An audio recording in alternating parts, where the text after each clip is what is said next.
Hello and welcome to the Retail Podcast. Today we're joined by Tim Waterton from Happy or Not. Rather than keep him hanging on the stream, let me bring Tim onto the stream. Tim, welcome to the podcast. I'd be so surprised if someone hasn't seen your product in retail, airport, you name it, your product and service has been there. But for those who don't know, you just give us an overview of what Happy or Not is all about. Yeah, you're right.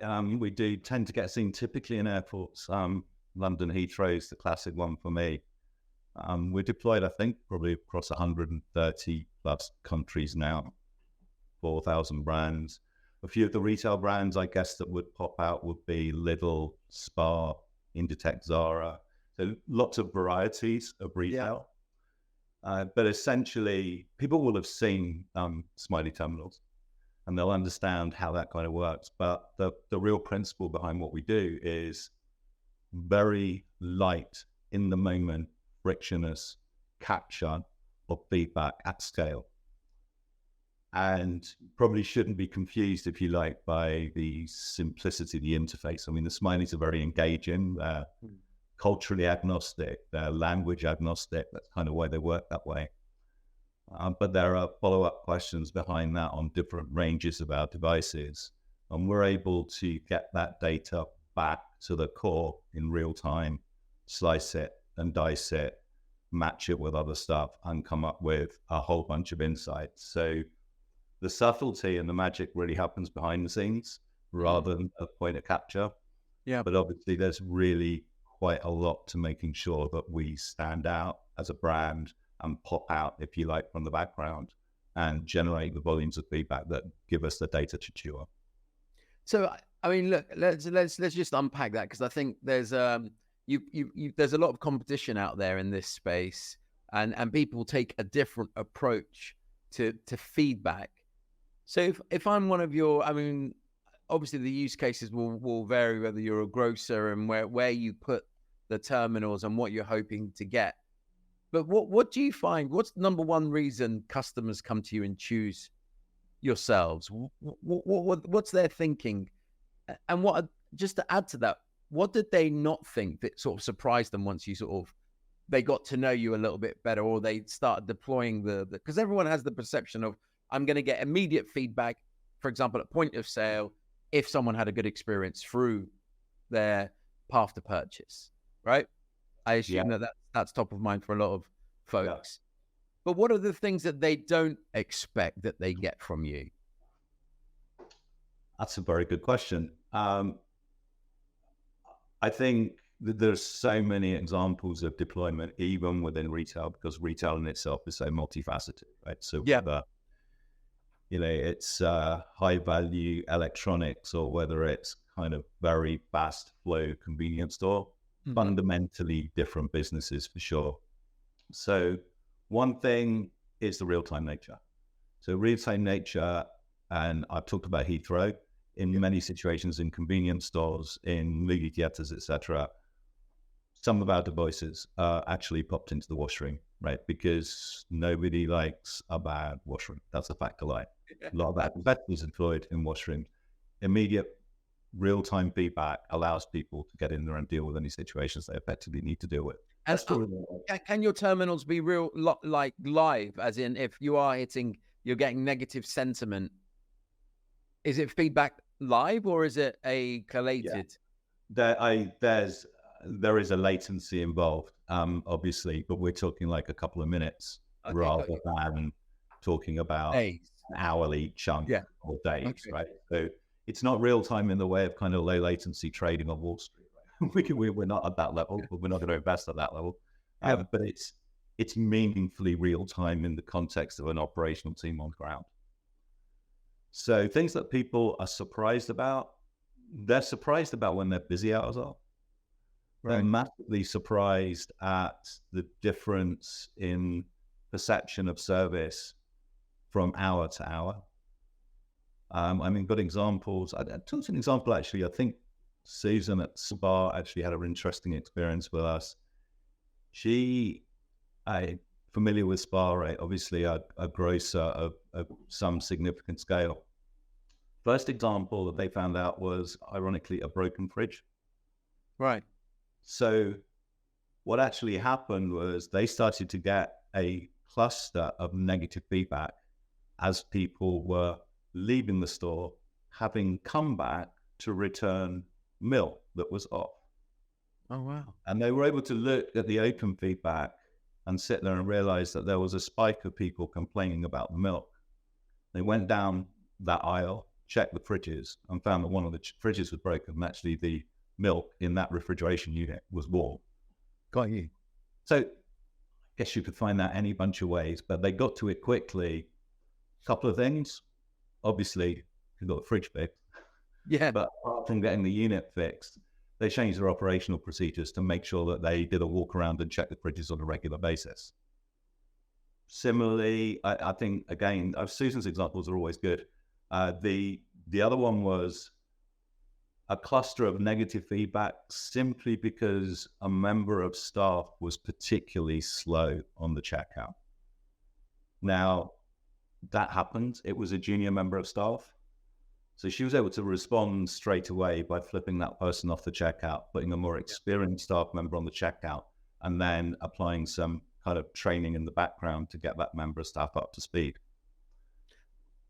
You know, it's many and various. I think same organization was a response actually over busy periods, very, very busy period, and allocation of labor is often an issue, right? So whether we can get more folks onto the tills, onto the checkout process when we need to. But actually the other thing that she did, which is now quite commonplace, I noticed, but she gave them headsets so they could communicate, so they could discreetly notify each other when they were getting overrun and they needed help. How do people... Sorry, I missed the last point. Identifying pinch points, really. Yeah. So what's the gap between negative sentiment and attribute to negative sentiment? So if you're picking up negative sentiment, like at the checkout, how are they able to, how do they realize it was actually the person checking them out as opposed to, I don't know, the size of the queue or something?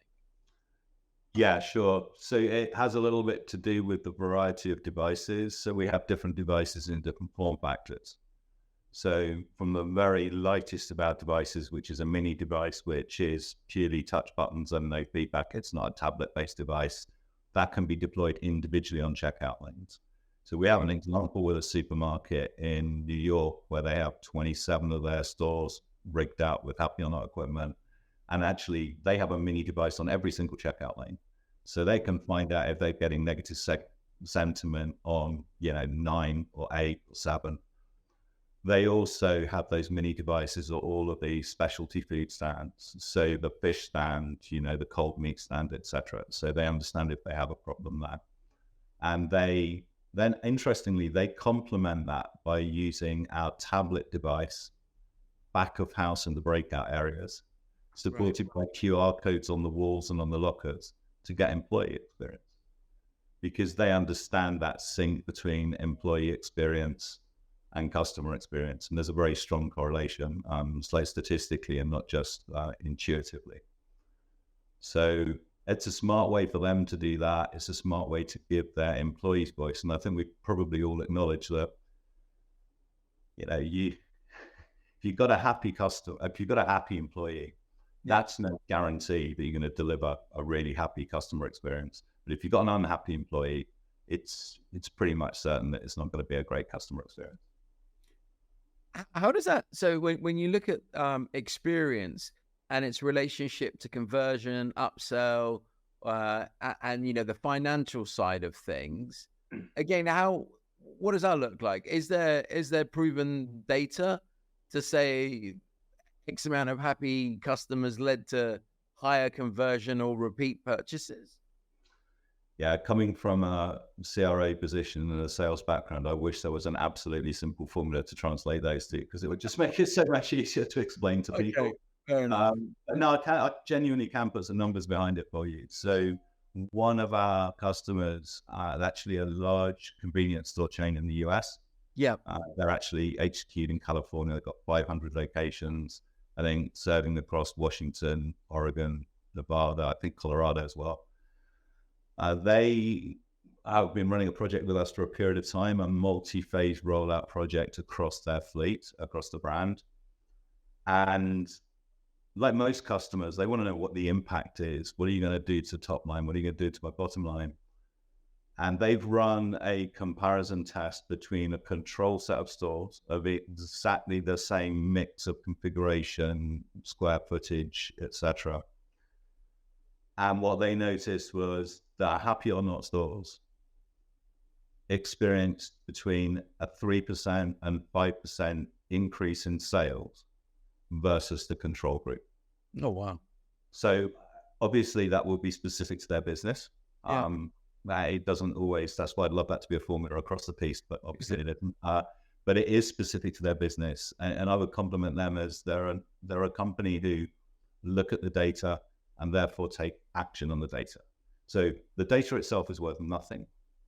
It's only when customers actually look at the data and decide, actually, yeah, we need to do some more training here, or we need to adjust our staff rostering here, etc. But 3 to 5% is hard to buy in today's market. So obviously we're accelerating that project with them and look forward to that being a great success.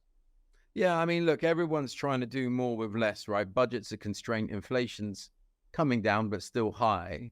And there's especially in the UK, there's a cost of living crisis, and in some various other countries around the world. So do you find that people naturally drift by wanting to make the invisible visible? That's the primary sort of engagement there, right? Because they're not, what other metric or how else are they supposed to understand how well their store estate is performing? Yeah, 100%. It's trying to surface that magical bit of data that allows me to, I guess, make small incremental operational improvements that are going to net out at an improvement on the bottom line.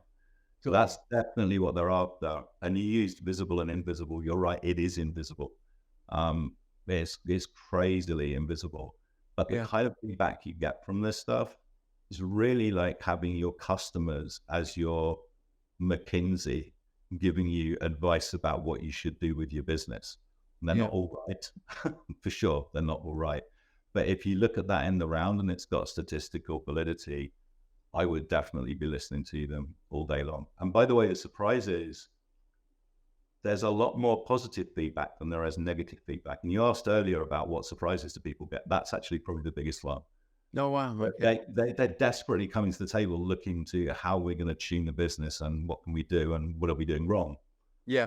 Funnily enough, they find out an awful lot about what they're doing right, because human beings are generous souls at heart, or I like to think so.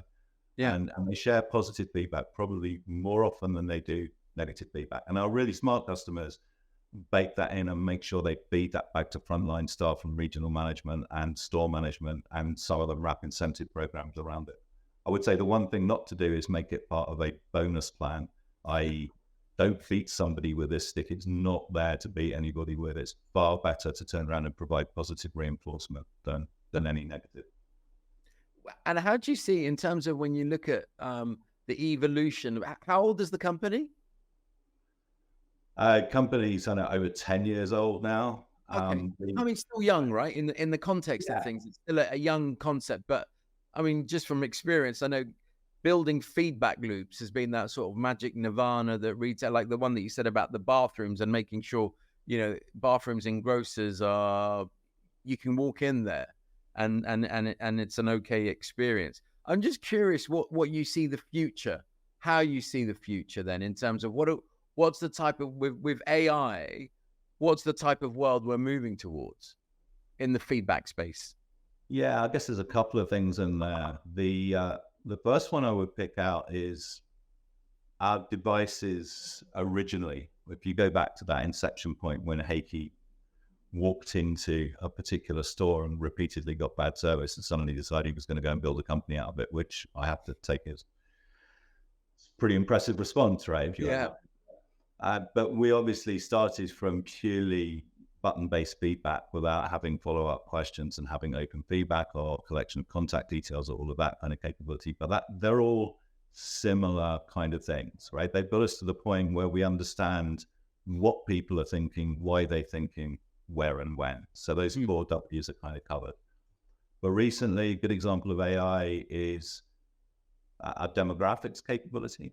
So we layered on that at least a subtle nuance of the who. So basically, by using the camera in the tablet, not storing anything that we shouldn't be storing, but basically doing facial recognition and being able to establish a demographic fit, Yeah. we were able to classify that data by age group ranges and gender as well. Which in retail, you know what it means, right? If I go into Abercrombie and Fitch and I think it's a dark place with loud music, frankly, they're not that bothered because I'm not so much part of their target demographic. Yeah. But they really do care, right? If a 18-year-old is in there and turning around and saying, this place is decidedly naff. Yeah. So, demographics is everything. It's all the way through retail in terms of looking at footfall and video analytics, etc. So that's more the software side of your business in terms of what you're talking about there, as in the software side, as in there's some form of display, you've registered, you know the demographic details, or is that computer vision assumption of demographic details? It's computer vision assumption of demographic details at the point of feedback collection from a variety of devices if the retailer chooses to enable it, etc. So it's another way of getting another rich dimension. It puts the who, alongside the other four W's.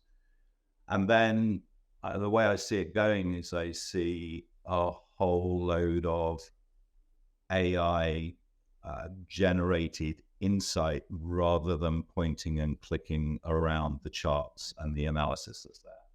Yeah. So we're pretty much a notification-based society, right? So what we really want to do is receive a notification. We do that right now with things like real-time alerts, but I would like perhaps to subscribe to the interest over customer service or store presentation or anything about cleanliness. So I could subscribe to an interest area for a range of experience points across a number of stores, etc., and I could receive a consolidated set of insight from that set of subscribed interest. I could always dig back into the data afterwards, but I think that's the way it's going to get because our attention spans are so much shorter. Yeah. Right now, we're helping out loads of businesses by providing a managed service. So that's not unusual for SaaS companies. But we're deeply familiar with the data that we produce, and we also understand it across different environments. So lots of people are turning around and saying, actually, can you help us run service for us? Can you analyze the data? Can you help us manage some surveys? Actually, can you do specific education for our staff as well? So we have a measure, analyze, educate program as a managed service, which is there to quick start, accelerate, or do the heavy lifting, if you want to look at it that way. Okay. And then, so in terms of, so you just see more AI-led analytics on basically what's happening in your store. So rather than the store manager, but there's one thing I always think: poor store managers, especially in grocery, they get so many reports, right? You get like a report on every single aspect of the store, and it's like, what do I act on, right? What's priority for me, or for them in that moment? And I guess at some point the AI will say, hey, this is real priority because it has an impact on bottom line, which is what in my mind, that's what feedback really should be able to help you accelerate to getting to that. Is this having an impact on people checking out as much, for example? 100%. And the data that we produce, incredibly powerful on its own, way more powerful when it's mashed together with a few other things. So in the smart environment, we look at footfall data as a data source. We look at the labor management package to look at exactly how many employee hours are deployed on the floor at any one point in time. And we also take the sales data. And we can, doing that, we can generate kind of 4 subsidiary metrics that are very, very insightful, because it's kind of counterintuitive, actually. In a lot of situations, you look at the data and you think this store is understaffed, or this store, actually really one being understaffed. And in some situations, you then compare it with another store within the control group, and you realize that actually another store with less staff is serving a higher degree of footfall and getting a higher degree of customer experience. Interesting. And actually speaking to somebody, very insightful comment from one of the guys at the IGA, and the way he looked at it, and he deals with this all the time, he said, actually, management teams probably know that that particular store is a problem. They probably know that it's low engagement. They know it's underperforming, but they don't have the data to point to it and turn around and say, why and what should we do over it? So it's really about providing the data that allows somebody to maybe confirm some of the stuff that's in there intuitively, but making it a little bit more of a data-driven exercise. So Tim, having worked with a lot of store managers and retailers in general, and obviously head office workers have a perspective of, you know, the reports that they produce, and you speak to the store manager, but there's this thing about data and action and the discrepancy between the two. And obviously that's why I was really interested in how live sentiment analysis potentially upscales your data. I don't know if you have any thoughts. Is that true, or is that just, or not? Are people able to get actionable, on feedback specifically, actionable insights that are, you know, data driven, but act in the now? Yes, totally. I think it's a really key point. Action is the word that that excites people, right? That's the bit. That's what it's all built on. And I think the fact that the feedback is captured in the moment is the key to this one. So I guess my example would be, we're all customers. We all go into retail outlets all the time. We all know what it's like when something's not working out, and we can see a resolution for it, but there's no action being taken. And that's a frustration. I can kind of measure it. My blood pressure probably goes up a couple of pips, and my pulse rate increases as well. So I could be hooked up to something that would detect it. But if I'm given the option at that point in time to share some feedback, not irrational feedback, but actually to answer a question, I think this is the problem and this is what I would do about it. That is a really valuable piece of business information in real time. Now, reality is I get through that problem area. I get through that friction point, and I guarantee that I'm not even halfway across the parking lot, and that valuable piece of business information is evaporated. It's into the ether. We will never, ever get it back. Yeah. Because the negative experience is kind of lodged somewhere in my head, and I don't know where that place is. Like, I'm not a neuroscientist, but it persists. It affects my behavior in the future. It affects my probability of coming back and using the same store again. But I want the next bit of my life, right? Whatever the heck that is. But that piece of business information has effectively been lost unless you captured it in the moment, unless you got it back to the core, unless you gave the operational teams chance to react to it and do something good. So 100% concur. It's all about the action. It's not about the pretty charts and bits and pieces. It's all about the action. And I guess that's where you would consider that's where you differentiate yourselves, I would say, right? Yes, totally. I've worked, I think I mentioned at the beginning of this, I'm a data guy, a bit of a data nerd. It's been my background. Yeah. So I've worked with, huge warehouses, marts, lakes, whichever ones you want to call them these days, because whichever terms become more fashionable. But, huge terabytes of data sliced every which way from Sunday, millions of charts of different formats, etc. The reality is, sometimes people ask the question, why is the title in green? They're really not focused on it. We've got far too much of that. Yeah. So, platforms that just serve up a huge amount of charts, I think, are possibly less interesting to retailers. Like you said, they get a lot of reports, a heck of a lot of reports. Yeah, absolutely. And they've got a lot on their shoulders. So, it's actionable insight. That's the key. Okay. Come to the end of the podcast. Where can people learn more about, feedback loops and what you guys do and help you? Are you at NRF? Are you at any of the major events coming up? We have been to NRF. We tend to not do a whole bunch of events. We get a lot of people coming to us, actually. That's probably the key. And I don't know if you've noticed this, particularly in the retail space as well. Reference is everything. Yeah. So people trust what they hear from other folks, and we get a huge amount of inbound business from people having positive experience with us and sharing that with other people. So I would encourage anybody to literally hit the website, happyornot.com, take a look at it, tell us what we can tell you more about what we do, and have a conversation with us, because we're actually about trying to help prescribe the right solution for people. We're not here to sell you something that doesn't fit within the business. If we're not going to make an impact, if we're not going to move the needle, then we're not going to do business. But if we can, we'd love to. Tim, as you can see, I can carry on asking questions forever, but I really appreciate you taking some time out of your day to come and have the conversation. Absolute pleasure, Alex. Really enjoyed it.